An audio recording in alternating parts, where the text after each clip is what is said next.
dom da fé também nos conduza quando queremos meditar na sua santa palavra, especialmente na leitura da epístola que nós lemos há pouco. Irmãos e irmãs, Paulo estava preso, não por cometer nenhum crime, simplesmente por pregar o Evangelho. E lá ele escreve várias cartas. E aqui é a segunda carta que ele escreve para um jovem pastor chamado Timóteo. E eu vou destacar alguns versículos dessa leitura de hoje. Primeiro, ele diz assim: não se envergonhe do testemunho de nosso Senhor, nem do seu prisioneiro que sou eu. Pelo contrário, participe comigo dos sofrimentos a favor do Evangelho, segundo o poder de Deus. Por essa razão, venho lembrar-lhe que reavive o dom de Deus que está em você, pela imposição das minhas mãos. Nessa segunda carta aqui para esse pastor, Paulo continua dando conselhos práticos para Timóteo, mas não só para o trabalho dele como pastor, mas conselhos práticos também para os cristãos em geral, também para nós. Ele anima Timóteo para o ministério, para a vida cristã, para o testemunho de fé, e quer que ele use o que ele havia recebido de Deus, que tinha aprendido do próprio apóstolo Paulo. Então a gente pode resumir o que o Paulo está dizendo aqui com essas palavras: guarde o tesouro e conserve vivo o dom. Isso serve para nós também. Nós, membros da igreja que somos pastores, e aqueles que são sacerdotes reais de Cristo, como diz o apóstolo Pedro. Todos nós, ao sermos batizados, nos tornamos sacerdotes do reino de Cristo. Não pastores, sacerdotes de Cristo. Esses sacerdotes são todos os membros da igreja, porque cada um de nós, meus irmãos, recebe de Deus, por meio da palavra, dos sacramentos, o mesmo dom, o mesmo tesouro que Timóteo tinha. É o tesouro do Evangelho, que são os dons do Espírito Santo. Então, Paulo está dizendo hoje para você, para mim: guarde o tesouro e conserve vivo o dom. O tesouro do Evangelho, cada um de nós recebeu pela primeira vez quando a gente foi batizado. Esse tesouro que nos dá algo que nada no mundo pode nos dar: perdão dos pecados, vida e salvação eterna em Cristo. Depois, meus irmãos, conforme a gente vai crescendo, a gente vai indo na escola bíblica, na instrução, no grupo de jovens, enfim, através do ensino da palavra de Deus, e a partir de certo ponto, a gente passa a receber a Santa Ceia, nós continuamos recebendo esse tesouro. Nós somos alimentados e fortalecidos naquela fé que a gente recebeu de Jesus lá no batismo, de uma forma tal, meus irmãos, que no meio dos sofrimentos, das dificuldades, pelos quais todos nós passamos, nós podemos ficar firmes. Nós podemos dizer o que o apóstolo diz aqui no versículo 12. Ele diz: por isso eu estou sofrendo essas coisas, mas eu não me envergonho, porque eu sei em quem eu tenho crido. Eu estou certo que Ele é poderoso para guardar aquilo que me foi confiado até aquele dia, o dia final. Paulo tinha sofrido muito já por ser pregador do Evangelho, né? Tem alguns lugares das epístolas que vocês podem ver isso, no livro de Atos. Mas, por exemplo, ele mais de uma vez foi apedrejado, ele foi açoitado, ele estava num navio que naufragou, e aí depois quando chegaram na praia, fizeram uma fogueira, no meio da lenha tinha uma cobra, picou ele, mas Deus sempre preservou a vida. Ele foi preso mais de uma vez, enfim, sofreu muita coisa simplesmente por pregar o Evangelho. Ele diz: mas eu não tenho vergonha. Eu não tenho vergonha de falar de Jesus às pessoas. Inclusive é por isso que eu estou preso agora. E ele estava a ponto não ser condenado à morte. É muito provável, a Bíblia não conta o final da vida dele, mas como ele era um cidadão romano, e ele pediu clemência a César, é bem provável que ele tenha morrido como eles matavam os romanos, cabeça cortada. Então, numa dessas prisões, ele acabou em Roma, provavelmente foi executado. Mas ele confiava no Senhor. Eu sei que eu tenho crido, eu sei que esse Salvador está guardando aquilo que ele prometeu para mim para o dia final. Ele sabia quem que cuidava dele, quem o guiava, quem o sustentava. Aqui no versículo 7 ele diz: Deus não nos deu o espírito de covardia, mas de poder, de amor e de moderação. Ele sabia que Deus tinha dado para ele, então, esse espírito de coragem, também de moderação. Meus irmãos, esse é o mesmo Deus que quer dar para mim e para você. Coragem, amor e poder. Foi Ele quem salvou a gente na sua graça, não pelo que nós fizemos, não por algo que nós merecemos. Né? Isso combina com o que Jesus diz na leitura de hoje. Olha, mesmo que vocês fizerem tudo que Deus mandar, ainda assim, vocês são inúteis, porque vocês só fizeram o que Ele mandou. Mas o ponto de Jesus é que ninguém consegue nem sequer fazer o que Deus exige de nós, porque nós somos pecadores.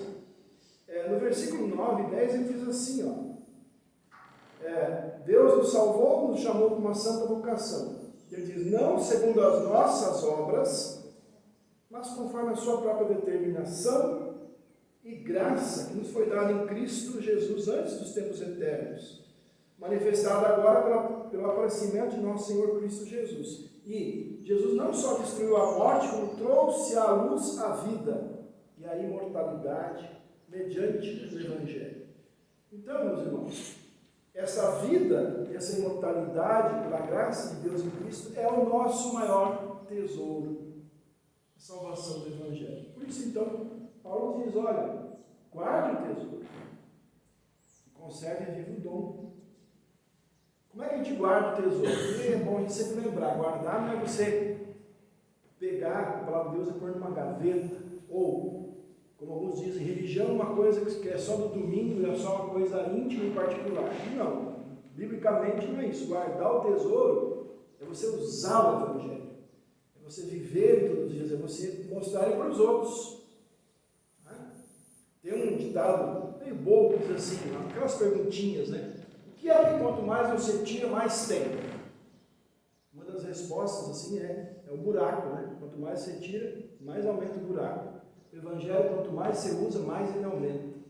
Mais ele se multiplica. Isso é guardar. Guardar quer dizer você ter no coração e você repartir, ter ele sempre com você. Mas, além disso, a Bíblia diz em muitos lugares que além desse tesouro, cada cristão recebe pelo menos um dom de Deus, além do pão de cada dia, né? Além das coisas que precisamos para viver, das bênçãos, da proteção de Deus, Ele nos dá dons do Espírito Santo. Agora vejam, assim como se desse um vento forte aqui, aquelas chamas se apagariam, da mesma maneira a nossa fé, se nós não estamos firmes na fé, no Evangelho, os ventos fortes do sofrimento ou de falsas doutrinas podem apagar a nossa fé, se a gente não estiver sempre conectado, ligado a Cristo, né, pela palavra, Santa Ceia. Assim acontece também com os dons. Se os dons ficarem escondidos, eles vão enferrujando. Eles podem ser até apagados se nós não os usarmos, se não os conservarmos bem. Lembra da parábola que Jesus conta, né? O patrão deu bens para 3 administradores, cuidaram, 2 multiplicaram, o outro enterrou. E aí o que o patrão disse? Você foi preguiçoso, então até o que você tem, você vai perder, e deu para os outros. Quando a gente fala assim, né, de não usar e enferrujar, vou dar um exemplo, né? Eu não sei. Eu tenho a impressão que talvez aqui, quem pode saber um pouco mais de matemática, talvez é o Décio que trabalha aí com, né? nessa área de engenharia e tal, mas eu vi que todos vocês, primeiro e segundo grau, estudaram bastante matemática, né? Então, quem sabe dizer aqui agora a fórmula de Bhaskara? Alguém? Ó, tem dois, porque a Giovana está estudando matemática, ela estuda contabilidade. Mas assim, o que eu quero dizer é, se a gente não continua usando, né, para uma profissão e tal, a gente esquece. Né? Ou talvez assim, alguns aqui talvez quando eram mais jovens sabiam falar bem alemão. Parou de usar, hoje não sabe quase nada. No meu caso, eu sabia mais. Né? Então o que a gente não usa, enferruja. Assim são os dons também, né, que Deus dá. Veja, se eu tenho medo, se eu tenho vergonha de usar meus dons para testemunhar de Cristo, né,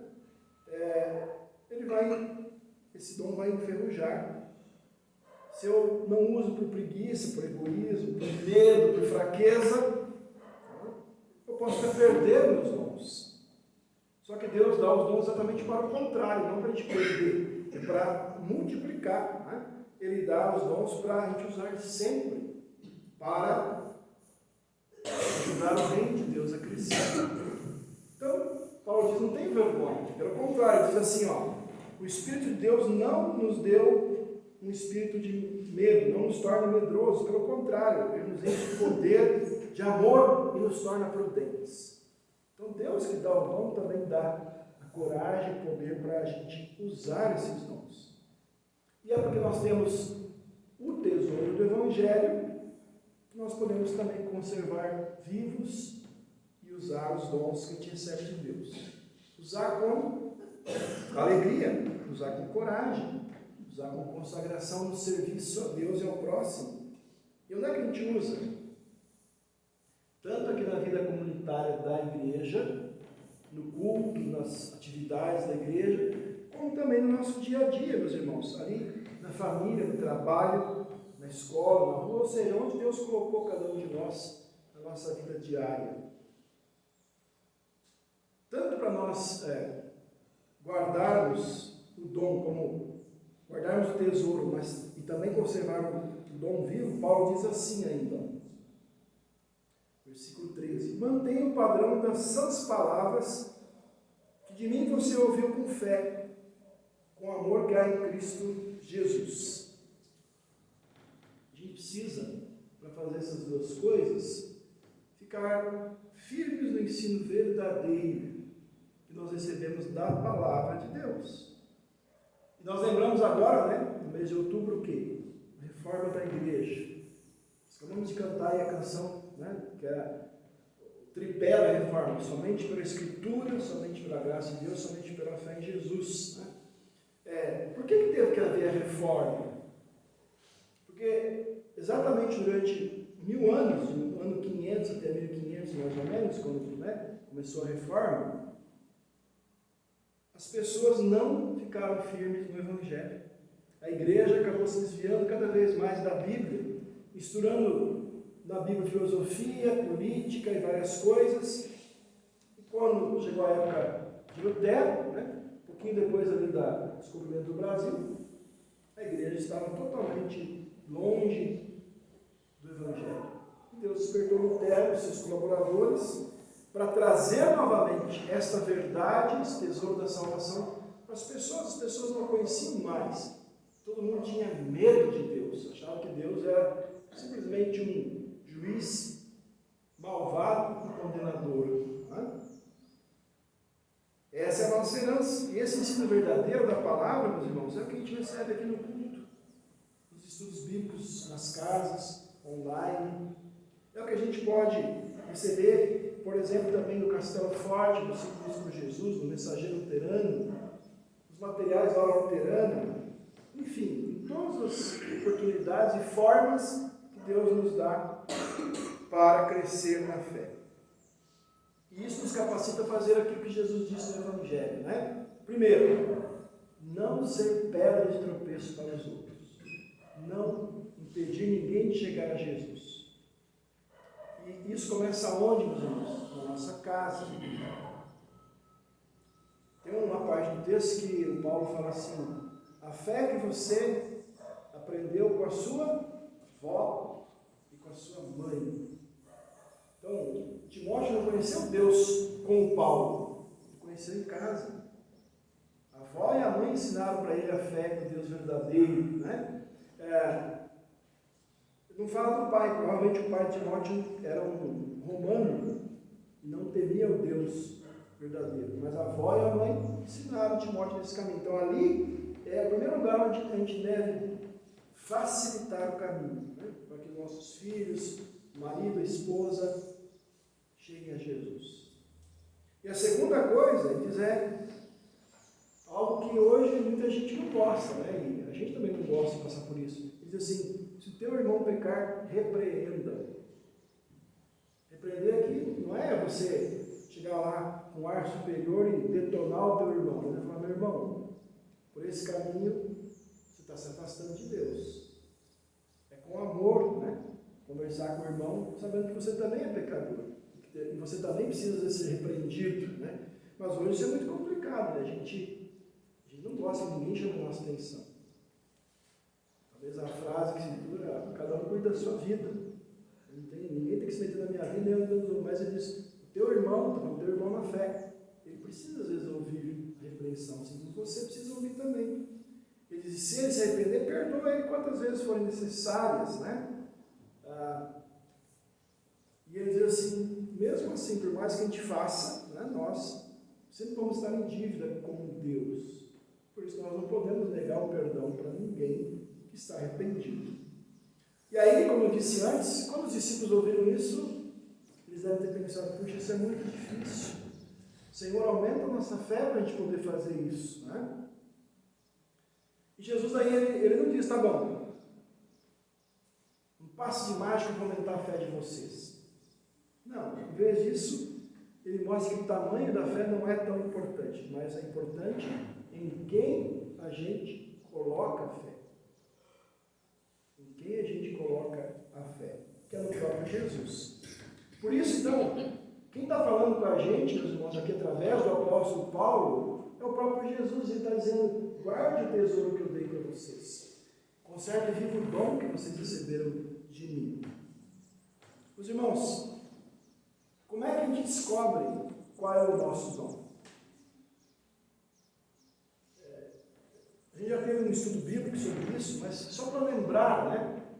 Você mesmo pode olhar para você e pensar, puxa, isso aqui eu acho que eu sei fazer bem. Quem sabe isso aqui é o meu dom, eu posso aperfeiçoá-lo, né?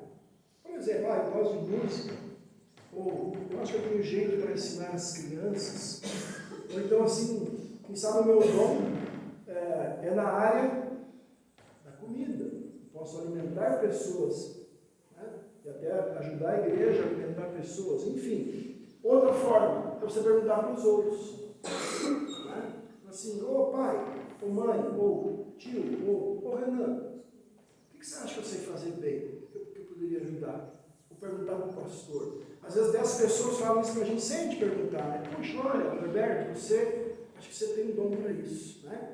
A gente falar uns para os outros. Uma outra forma ainda é a gente pegar uma lista de dons, né? Uma vez os confirmandos, eu sempre passo isso, uma lista de 50 tarefas que você pode fazer na igreja e no reino de Deus. Desde as mais simples, como varrer o chão, como algumas que precisam, né, ter um pouquinho mais de habilidade, como tocar, alguma coisa, mas todas são importantes. Você pode dizer, poxa, já que em 50 coisas não tem nada que eu saiba fazer, com certeza vai ter mais de uma, né? Então, pedindo a orientação do Espírito Santo e com essas dicas, né, a gente pode descobrir qual é o nosso dom. Colocar ele em prática, para quê? Para servir ao próximo. Dentro da igreja e lá fora no nosso dia a dia. Então, meus irmãos, não vamos deixar essa dádiva que Deus nos dá, que são os dons, não vamos deixar enterrados, porque a gente pode perdê-los. Né? Unidos a Cristo pela fé, guiados pelo seu Espírito, vamos conservar os nossos dons, usando esses dons, para produzir frutos que agradam a Deus, que fazem bem ao próximo, que ajudam o reino de Deus a crescer. Eu quero que vocês levem hoje, né, essa frase para pensar. Guarde o tesouro e conserve o dom. Como é que eu posso guardar o tesouro do Evangelho e conservar vivo os dons que Deus me dá? Deus nos dá as condições para isso, meus irmãos.